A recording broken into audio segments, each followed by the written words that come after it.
Located on the southeast coast of mainland China, a 45-minute fast ferry ride west of Hong Kong, Macau is something of a hidden gem.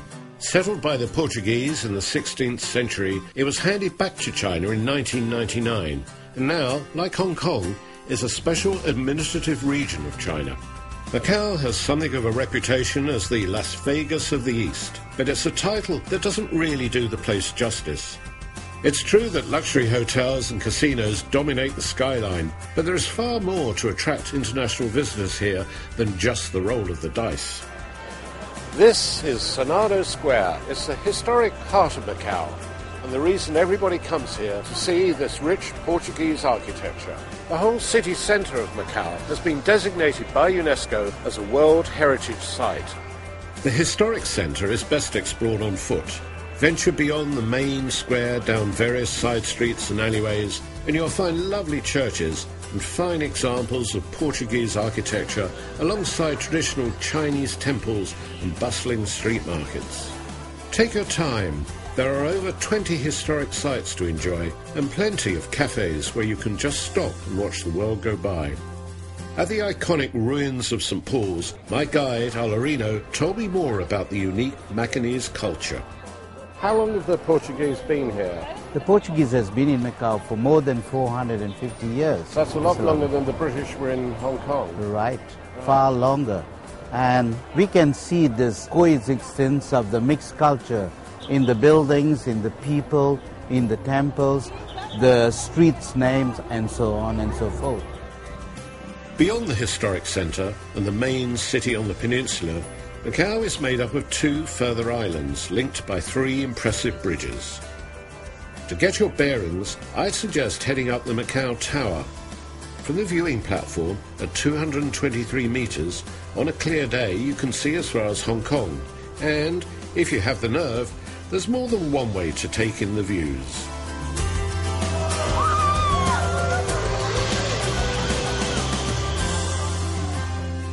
Back on the ground, where personally I'm far happier, there's plenty to see and do.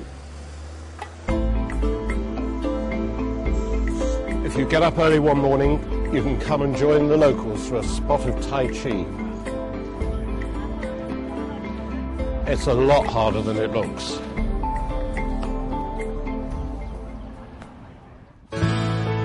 There are also lots of attractions to visit, some excellent museums, and plenty to keep all ages amused.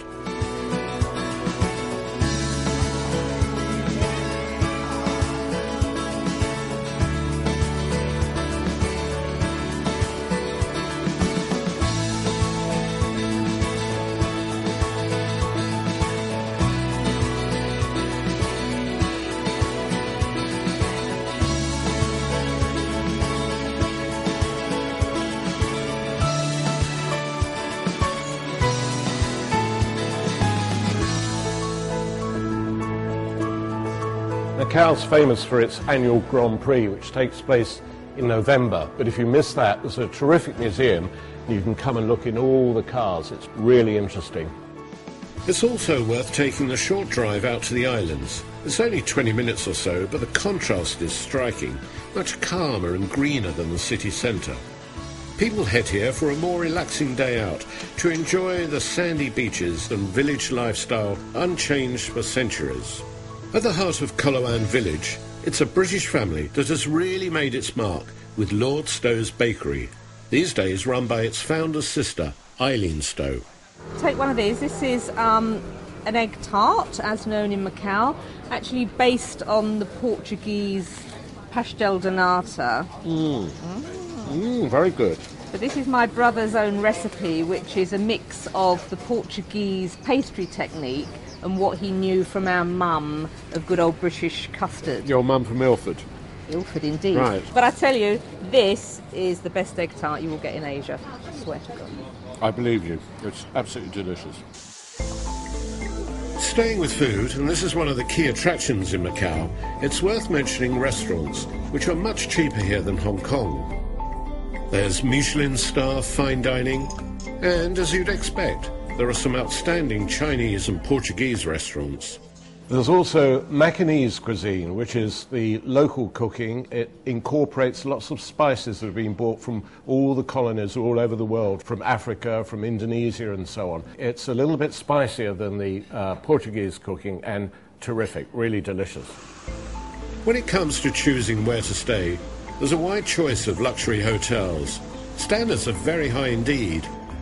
Some hotels are part of entertainment complexes, but there are also some unique standalone properties and more intimate posadas. What makes Macau different as a Far East destination is its unique blend, its unique marriage of Chinese and Portuguese culture. I was last here about 15 years ago, and the place has grown enormously, but I'm really pleased to see that they've preserved their Portuguese heritage, their architecture and so on. Some people just come to Macau as a day trip from Hong Kong, but I'd really suggest that you think in terms of coming for 3 or 4 days perhaps, or combining it with other Far East destinations on a multi-centre tour.